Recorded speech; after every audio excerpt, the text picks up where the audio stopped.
अंगं हरेः पुलकभूषणमाश्रयन्ती भृङ्गाङ्गनेव मुकुलाभरणं तमालम् अङ्गीकृताखिलविभूतिरपाङ्गलीला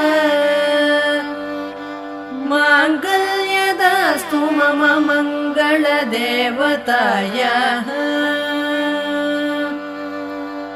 मुग्धा मुहुर्विदधति वदने मुरारेः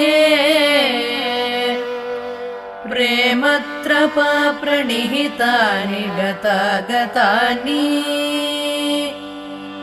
मालादृशोर्मधुकरीव महोत्पलेया सा मे श्रियं दिश